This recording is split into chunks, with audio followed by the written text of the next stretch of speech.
नमस्कार, मैं अंजू सिंह कक्षा 12वीं की छात्रा शिक्षक दिवस के इस अवसर पर आप सभी के समक्ष अपने कुछ विचार लेकर प्रस्तुत हुई हूँ। जैसा कि हम सभी को विदित है कि हमारे भारतवर्ष में 5 सितंबर को शिक्षक दिवस मनाया जाता है। यह दिन डॉक्टर सर्वपल्ली राधाकृष्ण जी के जन्मदिन के अवसर पर मनाया जाता है। इस दिन सभी विद्यालयों में बच्चे अपने शिक्षकों को सम्मान देते हैं, उनको प्रोत्साहित करते हैं। जैसा कि हम सभी को पता है, राधा कृष्ण जी हमारे भारतवर्ष के दूसरे राष्ट्रपति रहे और वह 10 वर्षों तक उस उपराष्ट्रपति भी रहे।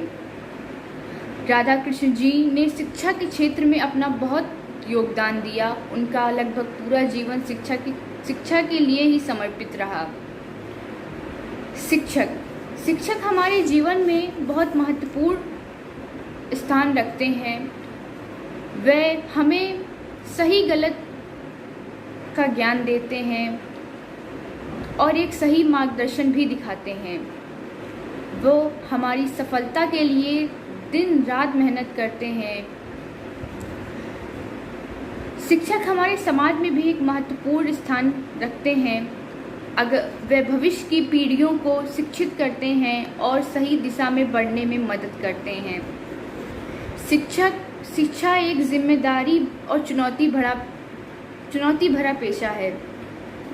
शिक्षकों को हर वर्ष नई कक्षा में नए मानसिकता के बच्चे मिलते हैं।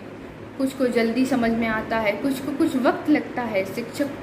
लेकिन शिक्षक के लिए हर बच्चा एक समान होता है। वो सब में उतनी ही मेहनत करते हैं और अपना पूर्ण योगदान देते हैं।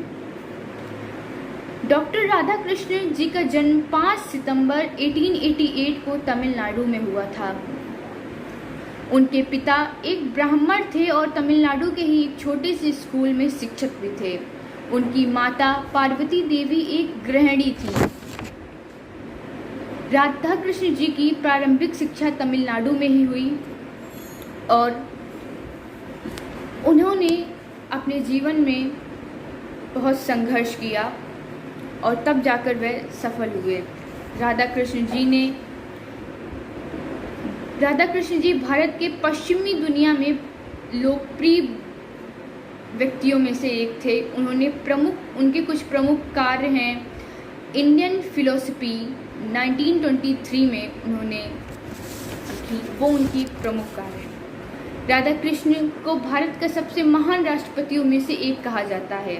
राधा कृष्ण जी ने भारत की शिक्षा क्षेत्र में बहुत ही महत्वपूर्ण योगदान दिए। उन्होंने कई कॉलेज खुलवाए, कई स्कूल खुलवाए और शिक्षा को दिन प्रतिदिन प्रेरित करते रहे और उसी में कार्य करते रहे। हर वर्ष हम शिक्षक दिवस मनाते तो हैं,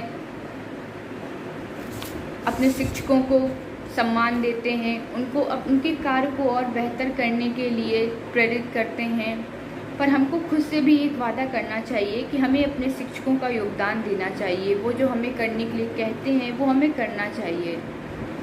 इसी के साथ मैं अपनी वाणी को विराम देती हूँ। धन्यवाद। आप सभी को शिक्षक दिवस की हार्दिक शुभकामनाएं।